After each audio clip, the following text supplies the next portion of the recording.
Assalamualaikum warahmatullahi wabarakatuh. Halo para pendengar setia Cerimis. Malam ini, kami akan membawa kalian masuk lebih dalam ke dalam kegelapan, ke dalam kisah yang akan mencekam jiwa dan pikiran kalian.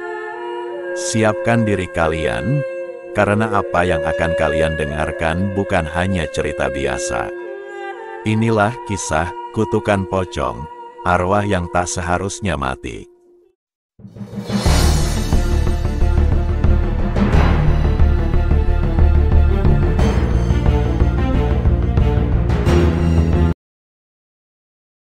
Kisah ini dimulai di sebuah desa terpencil di Jawa Timur, tempat seorang wanita bernama Sri tinggal. Sejak kecil, Sri selalu dianggap istimewa oleh warga setempat. Dia sering terlihat berinteraksi dengan hal-hal yang dianggap mistis, seperti berbicara sendiri atau mendatangi tempat-tempat yang oleh warga setempat dianggap keramat. Meski begitu, Sri dikenal sebagai wanita yang baik hati dan sederhana, seseorang yang selalu membantu tetangga dan jarang terlibat masalah. Suatu hari, kabar mengejutkan menyebar di seluruh desa. Sri meninggal secara tiba-tiba pada hari Selasa Legi. Kepergiannya tak terduga, sebab dia tidak pernah menunjukkan tanda-tanda sakit parah. Bahkan, sehari sebelum kematiannya, Sri masih terlihat beraktivitas seperti biasa. Hal ini membuat kematiannya menjadi misteri bagi banyak orang, menimbulkan banyak spekulasi di antara warga. Beberapa orang bahkan mulai mengaitkannya dengan hal-hal gaib, mengingat latar belakang Sri yang berbeda itu. Ketika kabar kematian Sri tiba-tiba menyebar, desas-desus di kalangan warga mulai bermunculan. Beberapa di antara mereka merasa bingung karena sehari sebelum kematiannya, Sri masih terlihat sehat dan melakukan aktivitas seperti biasa.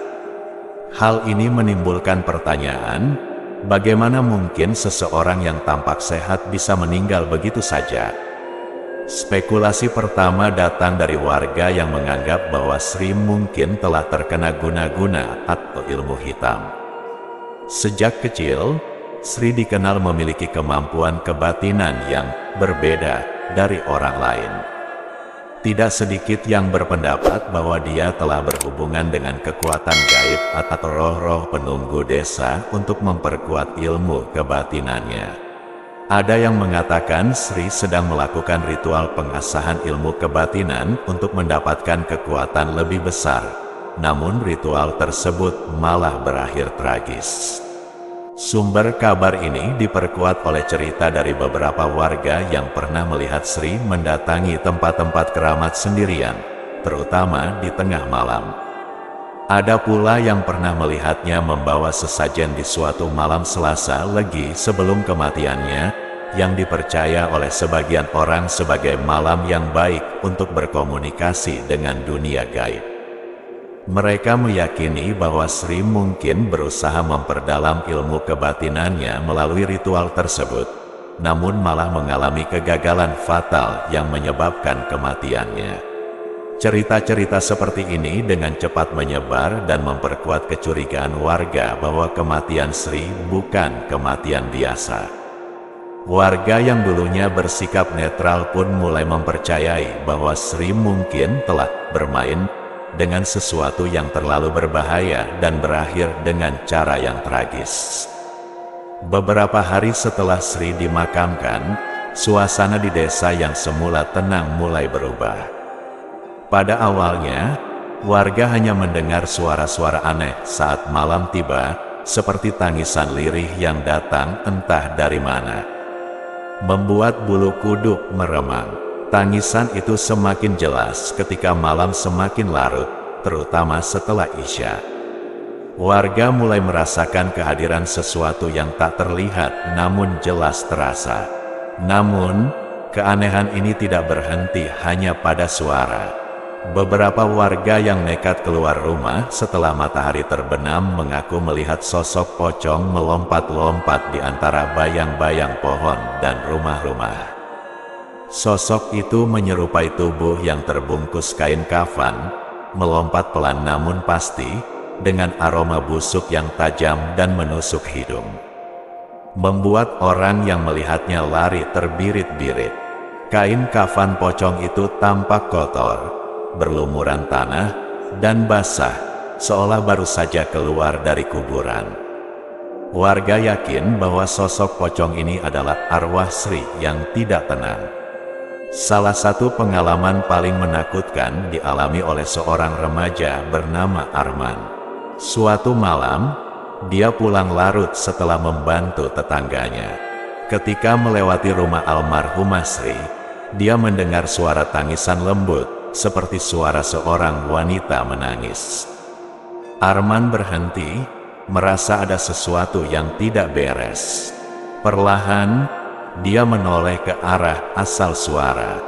Dan di sana, dari balik pagar rumah Sri yang sudah ditinggalkan, dia melihat ujung ikatan kain kafan yang menggantung, seolah ada sosok yang mengintip dari dalam pagar. Arman terdiam, tubuhnya gemetar. Namun sebelum dia bisa bergerak, suara tangisan itu berubah menjadi jeritan yang menggelegar. Arman lari sekencang mungkin, namun tubuhnya lemas karena ketakutan, dan dia akhirnya jatuh pingsan di depan rumah tetangga. Kejadian-kejadian ini membuat warga desa semakin ketakutan. Tak ada yang berani keluar rumah setelah jam 9 malam. Pintu-pintu rumah sering diketuk keras di tengah malam. Namun saat diperiksa, tak ada siapapun di luar. Beberapa warga yang mencoba menantang fenomena ini, yang menganggap bahwa ini hanya permainan pikiran, malah jatuh sakit tanpa sebab yang jelas, demam tinggi, tubuh lemas, dan ada pula yang kerasukan, berbicara dengan suara yang bukan milik mereka. Desa yang awalnya damai kini berubah menjadi tempat yang mencekam setiap malam. Suara jeritan dan tangisan menjadi bagian dari keseharian warga, dan mereka tahu, setiap kali suara itu terdengar, arwah Sri sedang berkeliaran mencari ketenangan yang tak kunjung ia dapatkan. Keberadaan pocong Sri yang terus meneror desa akhirnya memaksa tokoh masyarakat untuk mengambil tindakan. Setelah berhari-hari warga desa hidup dalam ketakutan, seorang tokoh spiritual desa yang dihormati mengusulkan diadakannya ritual khusus untuk berkomunikasi dengan arwah Sri. Masyarakat pun menyetujui, berharap ritual ini bisa menenangkan pocong yang kerap muncul setiap malam. Ritual tersebut dilakukan di makam Sri pada tengah malam, diiringi oleh mantra-mantra dan doa khusus. Ketika komunikasi dengan arwah Sri akhirnya terjadi, yang terungkap membuat seluruh warga tersentak. Ternyata, saat dikuburkan, Sri sebenarnya belum benar-benar meninggal. Sri sedang menjalani sebuah ritual mistis yang dikenal sebagai meluru sukma, sebuah praktik kuno untuk memisahkan jiwa dari tubuh sementara waktu. Dalam kondisi ini, jasad seseorang akan tampak seperti tidak bernyawa, detak jantung sangat pelan. Napas nyaris tak terasa, dan tubuh kaku seperti orang yang sudah meninggal. Waktu itu, warga yang menemukan Sri terbaring di rumahnya mengira dia sudah meninggal dunia. Tanpa memeriksa lebih lanjut, mereka segera mengurus jenazahnya, memandikan, mengkafani, dan menguburkannya seperti layaknya orang mati. Namun ternyata, Sri dalam kondisi trans ritual, bukan dalam kematian sebenarnya. Kesalahan ini membuat arwah Sri marah, dan teror yang dia lakukan adalah bentuk balas dendam atas kesalahan fatal yang terjadi. Melalui ritual yang dipimpin oleh tokoh spiritual desa, perwakilan warga akhirnya menyampaikan permohonan maaf kepada arwah Sri. Suasana di makam saat itu terasa mencekam, dengan bau kemenyan menyebar di udara malam. Mantra-mantra dilantunkan dalam keheningan, memohon agar Sri yang telah dikuburkan sebelum waktunya mau memaafkan warga atas kesalahpahaman tragis yang terjadi. Warga berharap dengan permintaan maaf ini, arwah Sri akan tenang dan menghentikan terornya. Setelah ritual selesai, desa pun kembali tenang. Namun, keheningan ini hanya bertahan sesaat. Meski teror tak lagi sedahsyat sebelumnya, penampakan sosok pocong Sri masih sering terlihat, terutama oleh warga yang melintasi rumahnya di malam hari. Beberapa saksi mengaku melihat bayangan pocong melompat-lompat di halaman rumah Sri yang sudah lama kosong. Bahkan, sesekali mereka mencium aroma anyir yang menusuk ketika melewati tempat itu, seolah menandakan kehadiran sesuatu yang tak kasat mata. Meskipun desa berangsur normal, kisah Sri yang meninggal di hari Selasa Legi tetap menjadi legenda yang menakutkan.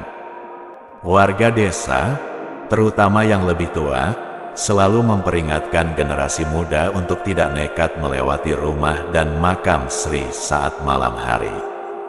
Mereka percaya bahwa meski arwahnya sudah tidak seaktif dulu, Sri masih mengawasi dan siap bangkit kembali jika merasa terusik. Rasa takut yang merayap dalam cerita ini menjadikan kisah Sri bagian dari sejarah mencekam desa, sebuah misteri yang tak akan lekang oleh waktu. Kini, meski bertahun-tahun telah berlalu, keheningan malam di desa itu masih menyimpan bayang-bayang dari masa lalu yang kelam, dan warga tahu teror Sri bisa saja kembali kapanpun.